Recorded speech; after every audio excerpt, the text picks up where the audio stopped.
ఒక్కటి గుర్తుపెట్టుకోండి, మనం దేవాలయాలకు ఎడతాం, దేవాలయాల్లో భగవంతుని యొక్క విగ్రహాలు ఉంటాయి. భగవంతుని విగ్రహానికి అంత నైవేద్యం పెడతారు, అన్ని పూలదండలు వేస్తారు, అన్ని పువ్వులతో పూజ చేస్తారు, అంత ధూపం వేస్తారు, అంత దీపం పెడతారు, అన్ని నమస్కారాలు పెడతారు. ఇంతమంది కోరికలని ఆ మూర్తి తీరుస్తోంది.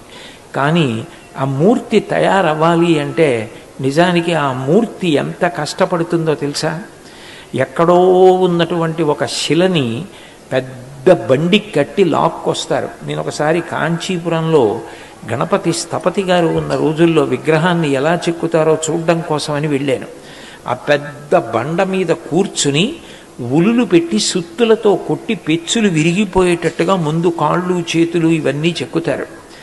ఇవన్నీ చెక్కడం అయిన తర్వాత చిట్ట చివర కళ్ళు చెక్కేటప్పుడు ప్రధాన శిల్పి వస్తారు.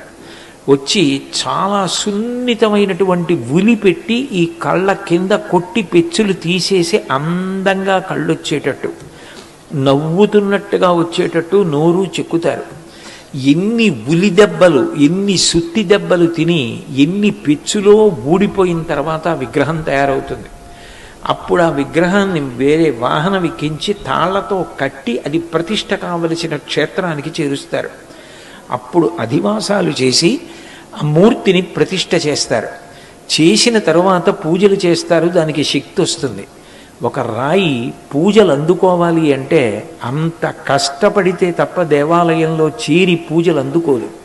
ఒక మనిషి వృద్ధిలోకి రావాలి అంటే ఒక్కొక్కసారి అమ్మ దెబ్బలాడుతుంది, ఒక్కొక్కసారి నాన్నగారు దెబ్బలాడతారు, ఒక్కొక్కసారి గురువు దెబ్బలాడతారు.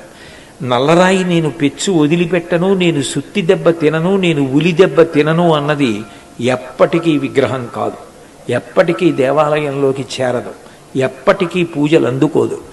ఎవరూ నన్ను తిట్టకూడదు, ఎవరూ నన్ను కొట్టకూడదు, ఎవరూ నన్ను ఏ మాట అనకూడదు, నన్ను ఎప్పుడూ బుజ్జగించాలి, నేను చేసిందే ఒప్పనాలి అన్న భావన పిల్లలు పెంచుకున్నారనుకోండి, మీకు మంచి చెప్పడానికి కూడా పెద్దవాళ్ళు భయపడతారు.